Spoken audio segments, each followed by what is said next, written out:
This is the Real News Network. I'm Lynn Fries in Geneva. Here in Geneva at the book launch for the Handbook of Alternative Theories of Economic Development, the comment was made that what this book is telling us is that right now, when everybody in the world is recognizing things are not quite all right, we need to actually look at things differently and do things differently. There's a rich tradition of alternative thinking, and there are insights available to us that we should look at. This program features that discussion, specifically comments made by a panel moderated by book co-editor Jayati Ghosh of Jawaharlal Nehru University. We now go inside this book event at the UN Library as Jayati Ghosh opens that discussion. We actually think that this book, well, it was a long time in the making. It took about 3 or 4 years to actually get all of this together. But we think it's come out at a propitious time. Our main editor, Eric Reinert, he couldn't be here today, unfortunately, but he has a theory that we are living in what he calls an 1848 moment. 1848 in Europe was the year of revolutions. It was the year that the Communist Manifesto was written. It was the year when the established order came under attack from left and right. Eric Reinert talks about how there was a very right-wing person who kind of, broke the barriers, talked about how free trade, etc., was actually antithetical to the sane society. And he was so right-wing, Hildebrand, he had to move to Switzerland. Karl Marx, as you know, was too left-wing, he had to move to England. But John Stuart Mill, who was in fact the big votary of free trade, recanted in 1848. He talks about how, in fact, free trade, there are many concerns with how it is operating, and we have to think about what it actually does for the processes of growth and development.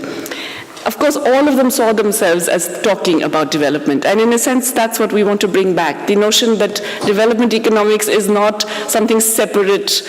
There's real economics and then there's development economics. That's not true. All major thinkers about the economy were development economists because that's what they saw the economy as doing.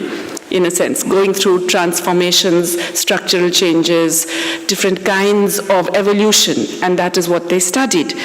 So in this book, it's a very big fat book, as you can see. There are 40 articles, 50 contributors, but the reason is because we've tried to bring in as many different ways of looking at different realities as possible. And in the process, we've tried to get away from some of these standard, shall we say, mistakes that often happen on perspectives on looking at the process of economic development.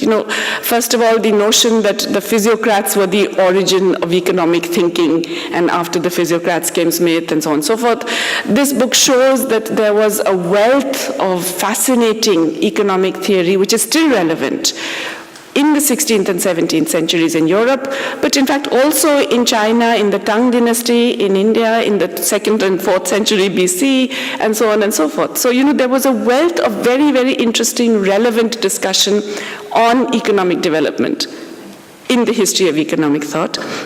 We try to get away from a very Anglo-Saxon and Northern European, North Atlantic approach to development, which, as you know, is a big problem in social sciences generally. Also, we have essentially tried to move away from a static notion of development, a notion that there is a particular problem, that poverty is a problem that you can deal with by going and doing a particular policy, and that will actually change. In a sense, we are trying to rescue development economics from what we feel is a kind of trap it has fallen into, where it's gone from looking at macro processes to micro interventions and to micro aspects, so that you're no longer looking at economic development as a broad evolutionary process that has winners and losers in a way that can actually be altered through negotiation, contestation, struggle, and change. But you're looking at poverty alleviation and how to do it. And then, of course, the development industry, we all know, tends to generate different kinds of silver bullets that would then solve the problem of poverty. inequality. I think the contributions in this book take a much more complex view. There are contributions from many, many different countries from all the major continents.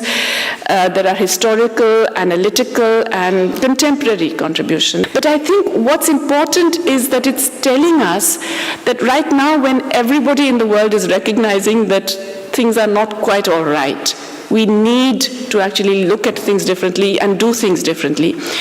There's a rich tradition of that, and there are insights available to us that we should actually look at.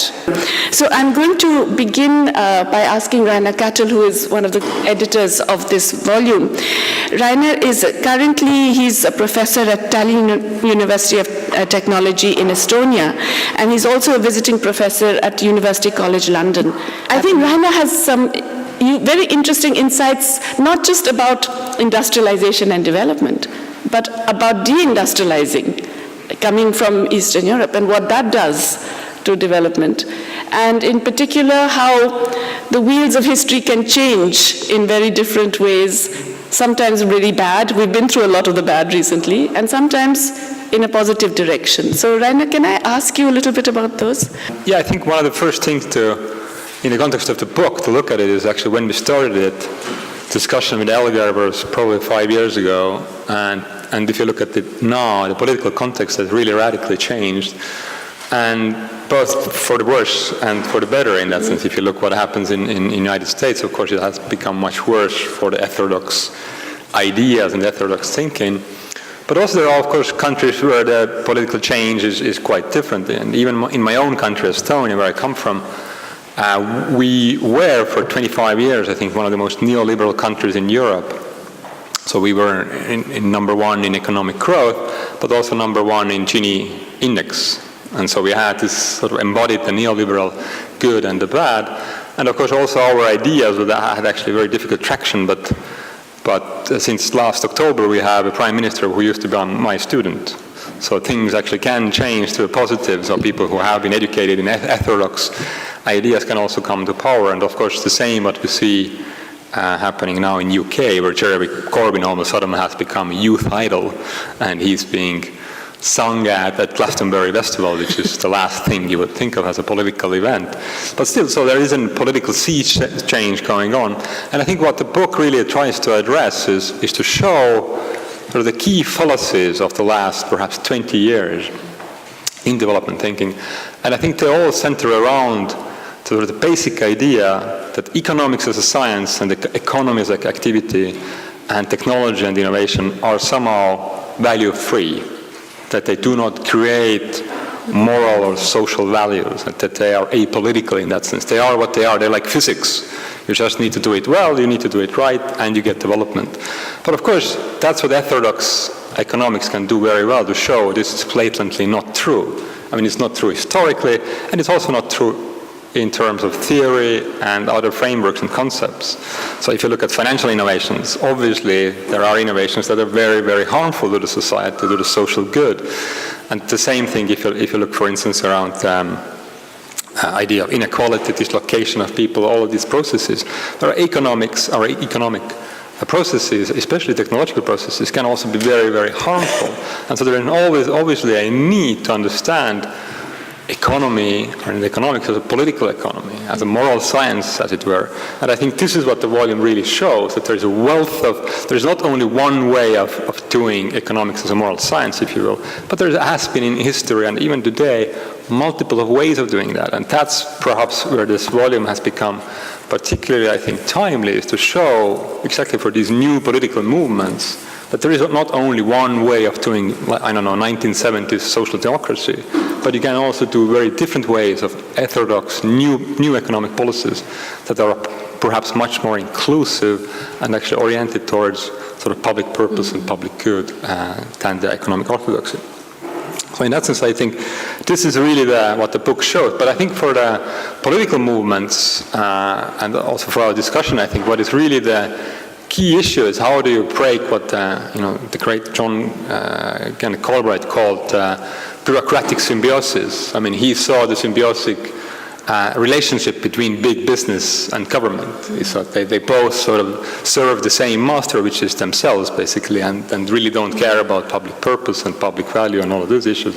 And I think this really has become probably the most interesting issue for our times, is how do you break the power of big business and their collusion with government, for instance. What has now become the key in international trade is, of course, data.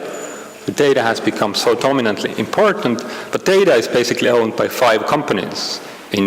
All of them are American companies. So how do you sort of break this kind of hold of these companies over the sort of the economic hold of our times, and how do you also make the governments actually not to sort of collude with them? Of course, I think today only the European Commission fined Google for 2.4 billion euros for not following the rules. So I think there is a way to do that. But I think that we need to really find ways how this becomes more a grassroots movement rather than just sort of a movement in courts. And so I think this is what our volume really tries to sort of highlight, is these various options and various ways to do that. So but I will stop here as a brief intro. We're going to break and be back with part 2 of this program. Special thanks to the panelist and moderator of this discussion and the UN Library, Geneva, as host of this book launch for the Handbook of Alternative Theories of Economic Development. And thank you for joining us on the Real News Network.